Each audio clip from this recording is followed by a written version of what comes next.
Episode की starting में देखते हैं कि टीवी पर न्यूज़ आ रही होती है कि सुंजय के ऊपर किसी ने अटैक किया है और बताया जाता है कि यह कैसे हुआ है कि सुंजय के अपार्टमेंट में एक आदमी घुस आया था और उसने सुंजय के रूम की चोरी कर ली थी। सुंजय उसके साथ फाइट करने की कोशिश करता है लेकिन कुछ भी नहीं होता। वो आदमी सुंजय के ऊपर चाकू से अटैक करके वहां से भाग जाता है और साथ ही बताया जाता है कि वो सस्पेक्ट किम है और 2009 में उसने किसी का मर्डर किया था जिसकी वजह से उसे जेल हो गई थी और कुछ दिन पहले ही वो जेल से रिहा हुआ था। और ये सुनकर इमसोल काफ़ी ज़्यादा चौंक जाती है और सोचती है कि सुंजय के ऊपर उसने अटैक क्यों किया। और फिर वो भागते हुए हॉस्पिटल आती है और देखती है कि वहाँ पर सुंजय का पापा होता है जो कि काफ़ी सैड होता है। लेकिन इमसोल वहाँ पर सुंजय से नहीं मिलती और वह सोचती है कि सुंजय को बचाने के लिए मुझे पास्ट में जाना पड़ेगा और उसे सुंजय की वही घड़ी याद आती है कि उसे ढूंढना पड़ेगा। और वह गूगल पर उसकी घड़ी के बारे में सर्च करती है लेकिन उसे कुछ भी नहीं मिलता। और फिर वो उस घड़ी को ढूंढने के लिए सुंजय के घर पर जाती है और उसे ढूंढने की पूरी कोशिश करती है लेकिन उसे वो घड़ी कहीं भी नहीं मिलती। तभी वहाँ पर इमयू का आता है और कहता है कि तुम यहाँ पर क्या कर रही हो। तिमसोल कहती है कि क्या तुम्हें पता है कि सुंजय की वो घड़ी कहाँ पर है जो कि वो स्कूल टाइम में भी पहना करता था। इमयू कहता है तुम्हारी वजह से सुंजय की ऐसी हालत हो गई है, तुम्हारी वजह से ही उसके ऊपर अटैक किया गया और तुम्हें घड़ी की पड़ी हुई है। इमसोल कहती है कि मुझे सब कुछ पता है और अब मैं सब कुछ सही करना चाहती हूँ। इमयू कहता है लेकिन इसे घड़ी का क्या लेना देना है। इमसोल कहती है कि अभी तुम्हें एक्सप्लेन करने का मेरे पास टाइम नहीं है। तो इमयू को उसे बताता है कि वो घड़ी तो कई साल पहले सुंजय से गुम हो गई थी। उसने उसे ढूंढने की कोशिश की लेकिन उसे वो नहीं मिली। फिर इमसोल घर आते हैं, काफ़ी ज़्यादा सैड होती है और टीवी पर सुंजय के बारे में ही न्यूज़ चल रही होती है कि 2009 में किम ने किसी के ऊपर अटैक किया था और सुंजू उसका विटनेस था और उसके बाद किम को जेल हो गई थी। ये सुनकर इमसोल काफ़ी चौंक जाती है और कहती है कि मतलब मेरे ऊपर पहले अटैक हो चुका है। और वो अपनी मॉम से पूछती है कि क्या काफ़ी टाइम पहले मुझे किडनैप किया गया था। उसकी मॉम कहती है कि हाँ, मैंने तुम्हें पहले नहीं बताया क्योंकि उस इंसिडेंट के बाद से तुम काफ़ी शौक में थी और तुम्हें सुंजय नहीं बचाया था। ये सुनकर इमसोल काफ़ी चौंक जाती है और इमसोल को याद आता है कि सुंजय ने उसे कहा भी था कि उस इंसिडेंट के बाद से तुम काफ़ी डर गई थी लेकिन अब तुम काफ़ी बेहतर लग रही हो। और यमयोक ने भी उसे उस इंसिडेंस का जिक्र किया था कि उससे बाद से तो तुमने कभी सुंजय से बात ही नहीं की। और यहाँ पर इमसोल को क्लियर होता है कि वो इस इंसिडेंस की बात कर रहे थे कि जब किम ने मुझे किडनैप किया था। और वो डिटेक्टिव से मिलती है जो कि टेसन का पापा होता है और वो उसे बताता है कि मुझे इसी बात का डर था कि जेल से रिहा होने के बाद किम यंग सुन तुम्हारे ऊपर अटैक करने की कोशिश करेगा। मैंने तुम्हारी सिक्योरिटी तो बढ़ा दी थी लेकिन मुझे ये नहीं पता था कि वो तुम्हारे बजाय सुंजय के ऊपर अटैक करेगा। साथ ही वो उसे उस केस के डॉक्यूमेंट दिखाता है जिसमें सुंजय ने अपनी स्टेटमेंट दी हुई होती है और इमसोल उसे पढ़ती है और ये स्टेटमेंट हमें दिखाई भी जाती है। सुंजय बताता है कि कॉलेज टाइम के बाद मैं रात को घर जा रहा था और रोड पर मैंने कुछ सामान देखा जो कि इमसोल का होता है और फिर वो इमसोल को कॉल करता है। साथ में उसने पुलिस को भी कॉल कर दी थी और इमसोल का फ़ोन एक बिल्डिंग में बज रहा था। तो मैं उस बिल्डिंग में गया था और सामने से भागते हुए इमसोल आ रही थी और कोई उसका पीछा कर रहा था और इमसोल वहाँ पर बेहोश हो गई थी। तो सुंजय उस आदमी से फाइट करने की कोशिश करता है जो कि किम यंगसून ही होता है और किम को पता था कि वहाँ पर जल्दी पुलिस आने वाली है। तो वह सुंजय को खिड़की के बाहर धक्का दे देता है लेकिन सुंजय उसके सर पर एक ईंट मार देता है। तभी वहाँ पर पुलिस आ जाती है जो कि उसे पकड़ लेती है और वहीं प्रेजेंट में इमसोल घर आती है और ये स्टेटमेंट देखने के बाद इमसोल काफ़ी सैड होती है। वो घर आती है और ज़ोर ज़ोर से रोने लगती है और कह रही होती है ये सब कुछ मेरी वजह से हुआ है, मरना मुझे चाहिए था लेकिन मेरी वजह से सुंजय को मरना पड़ा और अभी भी मेरी वजह से सुंजय की डेथ हो सकती है। और वहाँ पर कुछ डॉक्यूमेंट देख रही होती है जिसमें उस सामान की फ़ोटो होती है जब इमसोल को किम ने किडनैप कर लिया था और उसमें वो वॉच भी होती है। फिर इमसोल डिटेक्टिव को कॉल करती है और कहती है कि जो विक्टिम का सामान था क्या वो अभी भी आपके पास है। तो वो कहता है कि नहीं, वो तो हमने आपके घर भिजवा दिया था। उसके बाद इमसोल वहाँ पर उसे घड़ी को ढूंढने लगती है लेकिन उसे वो घड़ी कहीं भी नहीं मिलती। तभी वहाँ पर बॉक्सोन आती है और कहते हैं कि तुम क्या ढूंढ रही हो। तो इमसोल कहती है कि क्या आपने मेरे पुराने सामान को कहीं पर फेंक दिया है। तभी वहाँ पर अपनी नानी को देखती है और देखती है कि वो घड़ी उसके हाथ में होती है। ये देखकर इमसोल रिलीफ फील करती है और घड़ी को लेकर हॉस्पिटल आती है और रोते हुए सुंजय को देखकर कह रही होती है कि सुंजय मुझे माफ़ कर दो लेकिन अब मैं सब कुछ ठीक करके ही रहूँगी। और साथ ही वो एक पास्ट सीन को याद करती है जो कि हम पहले भी देख चुके हैं। सुंजय ने इमसोल को कहा था कि अब तुम कैसी हो, इंसिडेंट्स के बाद से तुम काफ़ी डर गई थी। तो इमसोल ने उसे कह दिया था कि तुम उसे मत मिला करो, तुम्हें देखकर मुझे अपनी इंसिडेंट्स की याद आ जाती है तो अब मैं तुमसे नहीं मिलना चाहती। और याद करके इमसोल काफ़ी सैड हो जाती है और कहती है कि सुंजय मुझे माफ़ कर दो, आखिर मैं तुम्हारे साथ ऐसा कैसे कर सकती हूँ। तभी वो देखती है कि 12 बज जाते हैं। वो घड़ी का बटन प्रेस करती है और सीधा पास्ट में पहुँच जाती है और इमसोल देखती है कि वो एक स्टैचू पर होती है। ये देखकर वो काफ़ी चौंक जाती है और कहती है कि मैं यहाँ पर क्या कर रही हूँ। और तभी वो देखते हैं कि ईयर 2009 चला हुआ है और वो अपने यूनिवर्सिटी टाइम में पहुंच चुकी है। और वहीं नीचे बहुत सारे लोग होते हैं और यूनजू इमसोल को चिल्ला रही होती है कि तुम यहाँ पर क्या कर रही हो, और उसे नीचे आने के लिए कहती है। तभी इमसोल नीचे आने लगती है, लेकिन उसका पाँव फिसल जाता है और वो गिरने वाली होती है। और इमसोल कह रही होती है कि अभी तो मैं यहाँ पर आई हूँ, मैं इतनी जल्दी नहीं मर सकती, और अपने मरने से पहले तो मुझे सुंजो को बचाना है। और उसे गिरता हुआ देखकर इमसोल को बचाने के लिए कुछ लोग आगे आने लगते हैं, लेकिन वो सुंजो होता है जो कि इमसोल को कैच करके उसे बचा लेता है। और उसे देखते ही इमसोल वहाँ से भाग जाती है। और फिर यूनजू इमसोल के पास आती है और कहती है कि सुंजो ने तुम्हें बचाया, एटलीस्ट तुम्हें उसे थैंक यू तो कहना चाहिए था। तो इमसोल कहती है कि मुझे नहीं लगता कि मुझे सुंजो के साथ कुछ ज़्यादा बातचीत करनी चाहिए, और वैसे वो यहाँ पर क्या कर रहा है। यूनजू कहती है क्या तुम्हें नहीं पता, वो यहाँ पर फिजिकल एजुकेशन की पढ़ाई कर रहा है और तुम्हारा भाई भी तो वही कर रहा है। इमसोल कहती है कि हाँ ठीक है, लेकिन मुझे सुंजो को अवॉइड करना चाहिए, इसी में उसकी भलाई है। यूनजू कहती है कि हाँ, और वैसे भी यहाँ पर तुमसे काफ़ी सुंदर सुंदर लड़की है, सुंजो को उनसे बात करनी चाहिए। और फिर वो इमसोल को अपने साथ आने के लिए कहते हैं। इमसोल कहते हैं कि अभी मुझे कुछ काम है। तो यूनजू उसे कैरी बैग देती है और कहती है कि कल ध्यान से इसे ले आना, ये बोलकर वहाँ से चली जाती है। और फिर इमसोल पुलिस स्टेशन के बाहर होती है और देखते हैं कि आज डेट 17 मार्च 2009 है, और उसे पता होता है कि फ्यूचर में वो इंसिडेंस मेरे साथ 10 मई 2009 को होने वाला है, तो उससे पहले मुझे किम यंग सुन को पुलिस से पकड़वाना पड़ेगा। और फिर वो डिटेक्टिव्स के पास आती है और उन्हें बताती है कि 1 सितंबर 2008 को एक टैक्सी ड्राइवर ने मुझे किडनैप कर लिया था। तो डिटेक्टिव कहते हैं इस बात को ये तो काफ़ी टाइम हो गया, आप अब इसकी रिपोर्ट क्यों लिखवा रही हो। तो इमसोल कहती हैं कि उस इंसिडेंस के बाद मैं काफ़ी ज़्यादा शौक में चली गई थी, साथ ही मेरी मेमोरी भी लॉस हो गई थी, लेकिन अब मुझे सब कुछ याद आ चुका है। और वो कहती है कि उस टैक्सी ड्राइवर का नाम, पता, एड्रेस मुझे सब कुछ पता है, साथ ही वो उसे उसकी गाड़ी की चाबी भी देती है। और फिर वो बाहर आती है और कहती है कि किम यंगसू के बारे में मैंने पुलिस को सब कुछ बता दिया और वो जल्दी उसे पकड़ लेंगे। फिर वो रात को घर जा रही होती है और एक आदमी को देखते हैं जो कि बच्चे से पैसे ले रहा होता है। ये देखकर इमसोल चिल्लाते हुए एक वेपन लेकर खुद की तरफ भागने लगती है, लेकिन देखते हैं कि वो तो टेसंग होता है। और वो टेसंग को कहती है कि तुम बच्चे से पैसे क्यों ले रहे हो। तो वह बच्चा टेसंग से वो पैसे लेता है और कहता है कि मेरी हेल्प करने के लिए थैंक यू, ये बोलकर वहाँ से चला जाता है। फिर इमसोल और टेसंग बात करते हैं। इमसोल उसे कहती है मैंने तुम्हें गलत समझ लिया, उसके लिए सॉरी, वैसे अब तुम क्या कर रहे हो, क्या तुम्हारी ग्रेजुएशन हो गई है। तो टेसंग उसे अपनी ग्रेजुएशन की फ़ोटो दिखाता है। ये देखकर इमसोल काफ़ी खुश होती है और उसे थपथपाते हुए कहती है कि मुझे तुम्हारे ऊपर काफ़ी प्राउड फील हो रहा है। तो टेसंग कहता है हम काफ़ी टाइम के बाद मिले हैं, लेकिन तुम ऐसे क्यों बिहेव कर रही हो, मुझे लग रहा है कि मैच्योर इमसोल वापस आ चुकी है। तो इमसोल सोचती है कि कहीं इसे सब कुछ पता तो नहीं चल गया। फिर वो बात टालने के लिए कह देती है वैसे ग्रेजुएशन के बाद तुम क्या कर रहे हो, ऐसे कपड़े पहनकर कहीं तुम दोस्तों के साथ ड्रिंक तो नहीं करते। टेसंग कहता है ऐसा कुछ भी नहीं है, क्या तुमने मेरी साइट के बारे में नहीं सुना। तो इमसोल को पता चलता है कि टेसंग का अपना एक कपड़ों का एक बिजनेस है और टेसंग की एक साइट है जिसके थ्रू वो बिजनेस करता है। और हमें दिखाते भी है कि इमयूक टेसंग की वही साइट देख रहा होता है जिसमें टेसंग अपने कपड़ों को प्रमोट कर रहा होता है। और वहीं टेसंग इमसोल को कहता है कि अभी मुझे कुछ काम है, वैसे तुमसे मिलकर अच्छा लगा, ये बोलकर वहाँ से चला जाता है। और इमसोल खुद से ही कहते हैं कि मैं काफ़ी खुश हूँ कि टेसंग अपनी लाइफ को काफ़ी अच्छे से इंजॉय कर रहा है।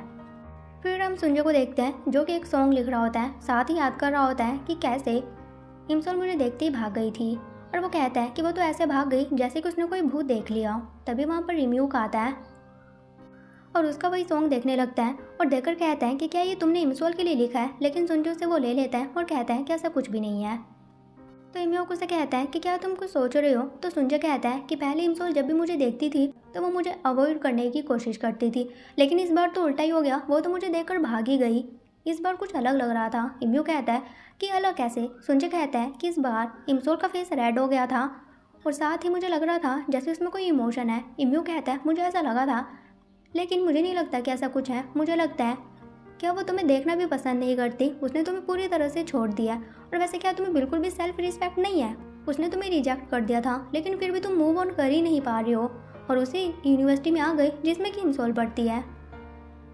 तो सुंजो कहता है कि हाँ मुझे फ़र्क नहीं पड़ता। फिर हम इमसोल को देखते हैं जो कि घर जा रही होती है, वहाँ पर एक पेड़ देखते हैं और कहती है कि स्प्रिंग ख़त्म होने के बाद मैं वापस फ्यूचर में जाने वाली हूँ, लेकिन जाने से पहले मुझे सब कुछ ठीक करना पड़ेगा।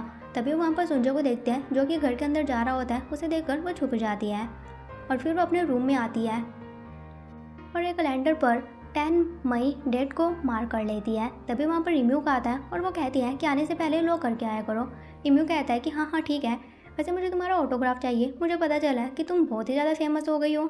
इमसोल कहती है कि वो कैसे।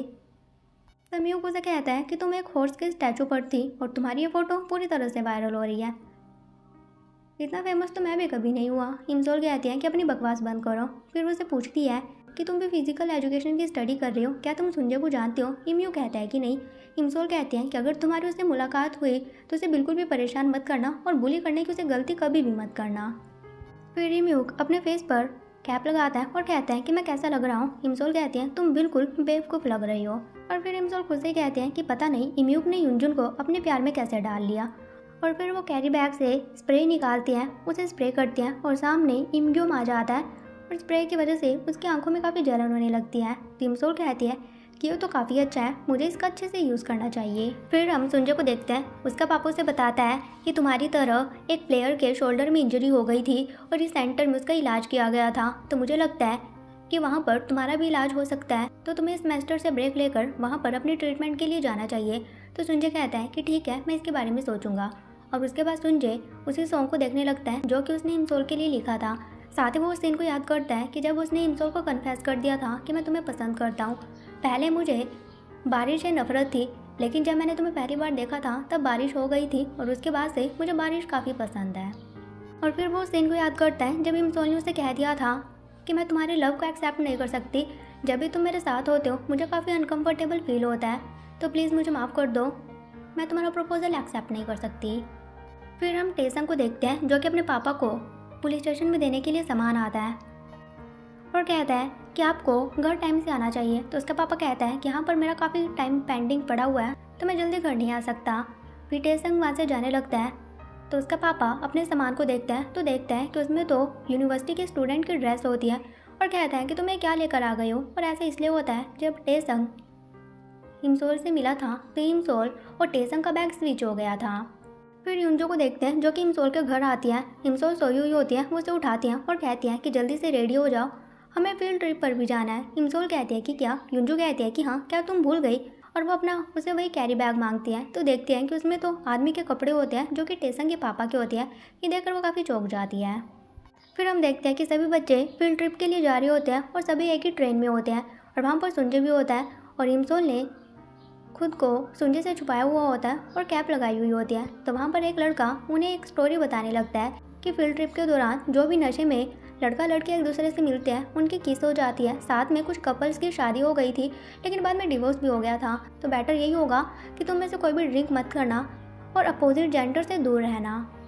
तो संजय के पास एक लड़की बैठी हुई होती है और वो संजय को कहती है कि क्या तुम इसमें बिलीव करते हो। संजय कहता है कि मुझे नहीं पता।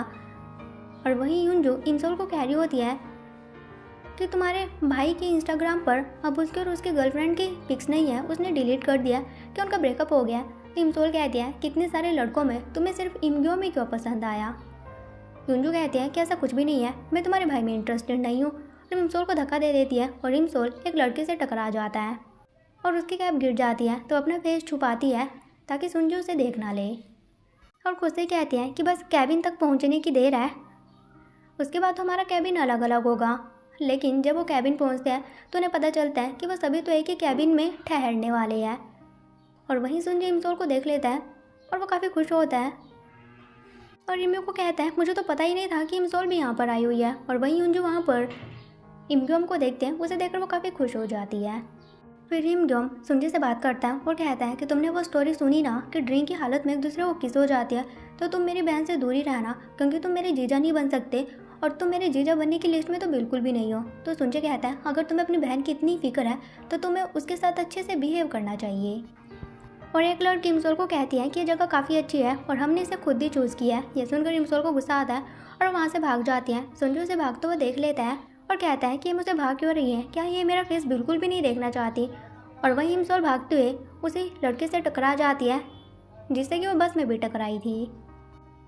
फिर हम पुलिस स्टेशन में डिटेक्टिव्स को देखते हैं और एक ऑफिसर कहता है कि इमसोल का केस हमारे पास ट्रांसफ़र हो गया है। और इमसोल ने बताया कि 1 सितंबर 2009 को उसे किडनैप किया गया था जो कि किम यंगसू है और ब्रिज पर जो एक्सीडेंट हुआ था उसमें भी किम यंगसू का हाथ था। और इमसोल ने एज एविडेंस हमें ये गाड़ी की चाबी दी है और मैंने यंगसू की गाड़ी पर ये चाबी लगा कर देखी थी, ये बिल्कुल उसमें फिट बैठती है। और साथ ही वो किम को बताता है कि इमसोल ने कहा था कि वो आपसे पहले भी मिल चुकी है। तभी किम को याद आता है कि जब यंगसू इमसोल का पीछा कर रहा था तो वहाँ पर किम अपनी गाड़ी लेकर आ गया था, लेकिन इमसोल ने कह दिया था कि मैं यहाँ पर क्या कर रही हूँ, क्योंकि वह सब कुछ भूल गई थी। तो याद करके वो ऑफिसर कहता है कि मैं इस बात को कैसे भूल सकता हूँ, और मुझे लगा भी था कि शायद उस दिन कुछ अजीब हुआ था। फिर हम सभी बच्चों को देखते हैं जो कि साथ में एंजॉय करने की बात कर रहे होते हैं, लेकिन इमसोल खुद से ही कहते हैं कि मेरे पास इतना टाइम नहीं है, और वो चोरी छुपे रूम में आ जाती है और अपना बैग लेकर वहाँ से जाने लगती है। लेकिन तभी उसके टीम के बच्चे वहाँ पर आ जाते हैं तो इमसोल वहाँ पर सोने की एक्टिंग करने लगती है। तो सभी को लगता है कि सो चुकी है और वो सभी वहाँ पर गेम खेलने लगते हैं। तो इमसोल मौका देखते ही उनसे चोरी छुपे रूम से बाहर जाने लगती है, लेकिन एक लड़का उसे देख लेता है और कहता है क्या तुम सोने की एक्टिंग कर रही हो ताकि तुम्हें हमारे साथ गेम ना खेलनी पड़े। इमसोल कहती है कि ऐसा कुछ भी नहीं है। फिर इमसोल भी उन्हें गेम में ज्वाइन करती है और वो लड़का कहता है कि जो भी हारेगा उसे ड्रिंक करनी पड़ेगी और पीई टीम के सामने उसे डांस करना पड़ेगा। और इमसोल इस गेम को जीतने की पूरी कोशिश करती है, लेकिन वो हार जाती है। और उसके बाद वो इमसोल को लेकर पीई टीम के सामने आते हैं और कहते हैं कि अब तुम्हें यहाँ पर डांस करना पड़ेगा। तो इमसोल देखते हैं कि वहाँ पर सुंजे नहीं होता, तो वो कहते हैं कि मैं जल्दी जल्दी डांस कर लेती हूँ। और इमसोल डांस करना स्टार्ट करती है और उसका डांस बहुत ही ज़्यादा फनी होता है। और तभी सुंजे उठता है क्योंकि वो वहाँ पर लेटा हुआ होता है, और वो इमसोल को देखता है और उसे देखकर एकदम से चौंक जाता है, लेकिन उसकी हरकतें देखकर फिर वो स्माइल करता है। और इमसोल भी उसे देख लेती है और उसे देखकर वो इतना ज़्यादा एम्बेरस फील करते हैं कि वहाँ से भाग ही जाती है। फिर वो लड़का इमसोल के पास आता है और कहता है कि तुम वहाँ से क्यों आई, तुम्हारा डांस खत्म नहीं हुआ था। तो इमसोल उसके ऊपर चिल्लाती है और कहती है कि तुम हमसे 2 साल बड़े हो, लेकिन इसका मतलब ये नहीं है कि तुम ज़बरदस्ती हमें ड्रिंक करवाओ, और तुम जो हमें करने के लिए कहो हमें वो करना पड़ेगा। अगर ज़्यादा ड्रिंक करने की वजह से यहाँ पर कोई मर गया, क्या उसकी जिम्मेवारी तुम लोगे। और वो उसके सर पर प्लेट भी मार देती है और कहती है कि अब ज़बरदस्ती किसी को भी ड्रिंक करने के लिए मत कहना। ये बोलकर इमसोल बैग लेकर बाहर आ जाती है और सुंजे भी अपने दोस्तों के साथ बाहर आता है और इमसोल उसे देख लेती है और उसे देखकर वो चोरी छुपे वहाँ से चली जाती है। और सुंजे भी इमसोल को जाते हुए देख लेता है और देखता है कि जिस तरफ वो गई है वहाँ पर बोर्ड लगा हुआ है कि यहाँ पर डेंजरस एनिमल से खतरा है। और फिर हम इम्यू की टीम को देखते हैं जो कह रहे होते हैं कि हमें अपनी इस कंपटीशन को जीतना ही पड़ेगा।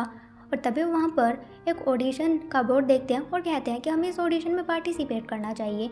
वही हम इमसोल को देखते हैं जो कि जंगल में जा रही होती है और तभी से वहाँ पर एक एनिमल की आवाज़ सुनाई देती है, जिसे सुनकर वो काफ़ी घबरा जाती है और वहाँ से भागने लगती है। तभी उसे लगता है कि शायद उसके पीछे कोई है। वो अपनी इलेक्ट्रिक डिवाइस का यूज़ कर देती है, लेकिन वहाँ पर सुंजे होता है और इस डिवाइस की वजह से वो बेहोश हो जाता है। ये देखकर इमसोल काफ़ी चौंक जाती है, सुंजे को होश में लाने की कोशिश करती है, लेकिन वो नहीं आता और फिर हेल्प के लिए चिल्ला रही होती है, लेकिन उसके फ़ोन में नेटवर्क नहीं आ रहा होता है।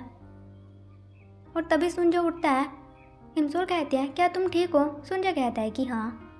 और तभी इमसोल का पाँव एक जगह पर पड़ जाता है, जिसकी वजह से इमसोल ऊपर लटक जाती है और वह सुंजे को कहती है तुम यहाँ से चले जाओ, लेकिन सुंजे नहीं जाता और वह इमसोल को अच्छे से कैरी करता है और कहता है कि अब मैं इस सैक को खोलने वाला हूँ, तुम रेडी हो ना। इमसोल कहती है कि हाँ और सुंजे उस सैक को खोल देता है और इमसोल को नीचे गिरने से बचा लेता है। और फिर वो उसे कहता है कि अगर तुम इलेक्ट्रिक डिवाइस यूज़ कर ही रही थी तो कम से कम इसमें बैटरी तो डाल लेती। तो इमसोल कहती है मतलब कि तुम बेहोश नहीं हुए थे। सुंजे कहता है कि हाँ इसकी वजह से मैं बेहोश नहीं हुआ था, मैं सिर्फ गिर गया था। और कहता है क्या तुम मुझे अवॉइड करने के लिए इस कदर आ सकती हो कि जंगल तक आ गई। इमसोल कहती है कि ऐसा नहीं है, मुझे फील्ड ट्रिप पसंद नहीं है। सुंजे कहता है बस करो, मुझे पता है तुम सुबह से मुझे अवॉइड करी जा रही हो। और वो चिल्लाते हुए कहता है क्या तुम मुझसे इतनी नफरत करती हो कि तुम मेरी शक्ल भी नहीं देखना चाहती। इमसोल कहती है कि ऐसा कुछ भी नहीं है, मैं ऐसे इसलिए कर रही हूँ क्योंकि मैं नहीं चाहती कि मेरी वजह से तुम मर जाओ। लेकिन सुंजे को उसकी बात समझ नहीं आती और वो इमसोल को अपने साथ ले जाता है। वही इमग्योम को देखते हैं जो कि अपनी गर्लफ्रेंड को कॉल कर रहा होता है, लेकिन वो पिक नहीं कर रही होती है। तभी वो देखते हैं कि सुंजे इमसोल के साथ आती है और कहता है कि तुम दोनों साथ में क्या कर रहे हो। लेकिन इमसोल तो बिना कुछ के अंदर चली जाती है। तो वो सुंजे को कहता है कि कहीं तुमने इमसोल को किस तो नहीं कर दी, लेकिन तुम्हें देखकर लग रहा है कि तुम फेल हो गए हो। तो सुंजे उसे इग्नोर करके जाने लगता है, लेकिन वो उसे रोकता है और कहता है कि मुझे लगता है कि तुम्हें पता नहीं है कि लड़कियों को किस तरह से इम्प्रेस किया जाता है। और वो उसे बताने लगता है कि किस तरह से लड़कियों को इम्प्रेस किया जाता है, लेकिन सुंजे को उसकी बात काफ़ी बकवास लगती है। तो इमसोल उसे कहता है कि मुझे तुम्हारा फ़ोन चाहिए। सुंजे कहता है क्या फ़ोन लेने के बाद तुम मुझे जाने दोगे। इमग्योम कहता है कि हाँ। फिर इमग्योम अपनी गर्लफ्रेंड को कॉल करता है और वो पिक भी कर लेती है और कहता है कि शायद तुम्हारा फ़ोन टूट चुका होगा इसलिए तुमने मेरी कॉल पिक नहीं की। उसकी गर्लफ्रेंड कहती है ऐसा कुछ भी नहीं है, मुझे तुमसे ब्रेकअप चाहिए क्योंकि मैं किसी और को पसंद करती हूँ और इसीलिए मैं तुम्हारी कॉल को अवॉइड कर रही थी। तो इमग्योम कहने लगता है कि तुम ऐसा नहीं कर सकती। वहीं हम इमसोल को देखते हैं जो कि ड्रिंक कर रही होती है। फिर हम इमग्योम को देखते हैं जो कि अपनी गर्लफ्रेंड को याद करके ड्रिंक करने लगता है और साथ में रो रहा होता है। तभी उसके पास सुनचे आता है और कहता है कि खुद को संभालो। तो इमग्योम कहता है कि वो मेरे साथ ऐसा नहीं कर सकती, मैं उससे पूछने के लिए जा रहा हूँ कि उसने ऐसा क्यों किया। और वो बाहर आ जाता है और युनजुन उसे जाते हुए देख लेती है तो युनजुन भी इसके पीछे जाने लगती है। और फिर सुनजे बाहर आता है और देखता है कि वहाँ पर इमग्योम नहीं होता। फिर हम एक लड़के को देखते हैं जो कि एक लड़की को इम्प्रेस करने वाला होता है और वो बाहर से उस लड़के का नेम चिल्ला रहा होता है। लेकिन तब उसे टॉयलेट आ जाती है। वो पास में टॉयलेट देखता है और उसके अंदर चला जाता है, लेकिन देखता है कि उसका डोर लॉक नहीं होता। तो वो सुनजे को कहता है कि मेरी हेल्प करो, तुम ये दरवाज़ा पकड़ लेना। सुनजे कहता है कि ठीक है। वो दरवाज़ा बंद करता है, लेकिन सुनजे को याद आता है कि यह वही लड़का है जिसने इमसोल को डांस करने के लिए फोर्स किया था, साथ में उसके ऊपर हंस भी रहा था। तो सुनजे वो दरवाज़ा छोड़कर वहाँ से चला जाता है। तभी वहाँ पर वो लड़के अपनी फ्रेंड्स के साथ आते हैं जिसे कि वो प्रपोज करने वाला था। और वो सभी वहाँ पर उस लड़के को देख लेते हैं, जिसे देखकर वो काफ़ी चौंक जाते हैं। फिर सुनजे देखते हैं कि इमसोल नशे की हालत में होती है और वो एक जगह पर आती है और ऊपर चढ़कर लेट जाती है। सुनजे उसके पास जाने लगता है, लेकिन वो खुद को रोक लेता है क्योंकि उसे इम्यूक की बात याद आती है। इम्यूक ने उसे कहा था कि उसने तुम्हें रिजेक्ट कर दिया, तो थोड़ी सेल्फ रिस्पेक्ट रखो, और अब वो तुम्हें देखना भी नहीं चाहती। और वहीं इमसोल फ्यूचर की बात याद करती है कि सुनजे ने उसे कहा था कि मैं तुम्हें मिस कर रहा हूँ, मैं भी तुम्हारे पास आ जाता हूँ, लेकिन मैंने उसे मेरे पास आने के लिए मना कर दिया था कि पहले तुम अपना काम कर लो। अगर शायद मैं उसे अपने पास आने देती तो सुनजे के साथ ऐसा कुछ भी नहीं होता। ये सब कुछ मेरी वजह से हुआ है। फिर युनजू को देखते हैं जो कि इमग्योम को ढूंढ रही होती है। इमग्योम ऊपर लटका हुआ होता है और अपनी जेब का नाम ले रहा होता है। तो युनजू कहते हैं कि क्या तुम्हारा ब्रेकअप हो गया। वो कहता है कि हाँ। ये सुनकर युनजू काफ़ी खुश होती है और कहती है कि उसने तुम्हें चीट कर दिया, अब उसके बारे में सोचना बंद करो और उसके मुंह से उसका नाम मत लेना। लेकिन फिर भी इमग्योम उसका नाम ले रहा होता है, तो युनजू इमग्योम को किस कर देती है। वहीं हम सुनजे को देखते हैं जो कि इमसोल को देख रहा होता है और वो देखता है कि इमसोल गिरने ही वाली होती है, लेकिन सुनजे इमसोल को गिरने से रोक लेता है और कहता है कि तुम गिरने वाली थी। इमसोल कहती है तुम यहाँ पर क्या कर रहे हो। तो सुनजे कहता है मुझे तुम्हारी चिंता हो रही थी। तो इमसोल उसे रोते हुए कहने लगती है कि मैंने तुम्हारे साथ इतना गलत किया है तो तुम्हें मेरी चिंता क्यों हो रही है। तुम्हें सिर्फ अपने बारे में सोचना चाहिए, तुम मुझे फॉलो क्यों कर रहे हो। तुम बहुत ही ज़्यादा मूर्ख हो और तुम्हारी मूर्खता की वजह से तुम्हारे साथ ये सब कुछ हो गया था। तुम्हें फ़र्क नहीं पड़ना चाहिए कि मेरे साथ क्या हो रहा है और क्या होने वाला है। तुम सिर्फ अपने बारे में फिक्र करो, मेरे बारे में बिल्कुल भी मत सोचो और ऐसे प्रिटेंड करो जैसे कि तुम मुझे जानते ही नहीं हो और मुझसे दूर रहो। तो उसे रोते हुए देखकर सुनजे कहता है कि हाँ ठीक है, लेकिन तुम पहले रोना बंद करो।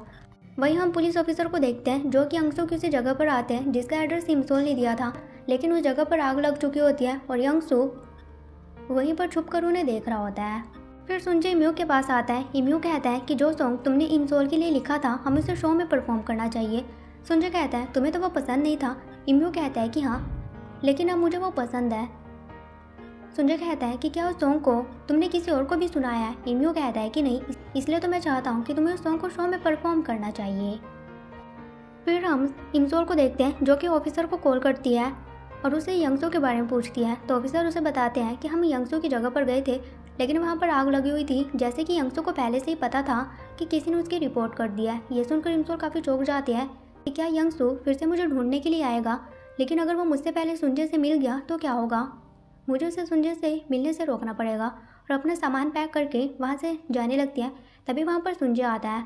इमसोल को कहता है कि मैं तुम्हारा ही वेट कर रहा था, मुझे तुमसे बात करनी है। इमसोल कहते हैं कि अभी मेरे पास टाइम नहीं है। सुनजे से कह देता है वो गाना तुमने कहाँ पर सुना। इमसोल कहती है कि कौन सा गाना। और हमें दिखाया जाता है जब सुनजे इमसोल को अपनी पीठ पर उठाकर ला रहा था तो इमसोल उसे सॉन्ग को गा रही थी। तो सुनजे उससे पूछता है कि तुमने कहाँ पर सुना। तो इमसोल कह देती है कि इस बार मैं टाइम को चेंज कर दूंगी और उसके बाद ही वापस जाऊंगी। सुनजे कहता है कि तुम कहाँ पर जाने वाली हो। तो इमसोल कह देती है कि मैं फ्यूचर में वापस जाने वाली हूँ। और वहीं सुनजे इमसोल को कह देता है कि वो गाना सिर्फ इम्यू को पता था, तुमने वो कहाँ से सुना है, आखिर तुम हो कौन, क्या तुम सच में फ्यूचर से आई हो। उसके बैग को देखता है और कहता है कि तुम कहाँ पर जा रही हो, क्या तुम सच में फ्यूचर से आई हो। और ये सुनकर इमसोल काफ़ी चौंक जाती है। और एपिसोड के लास्ट में हमें दिखाया जाता है कि जब सुनजे इमसोल को अपनी पेट पर आने के लिए कह रहा था तो इमसोल नहीं आ रही होती है। तो सुनजे पीछे मुड़कर देखता है और तभी इमसोल उसके ऊपर गिर जाते हैं, जिसकी वजह से उन दोनों की किस हो जाती है। और इसी के साथ ही एपिसोड खत्म हो जाता है। सो गाइस, हम मिलेंगे नेक्स्ट एपिसोड के साथ। Till then take care, bye bye.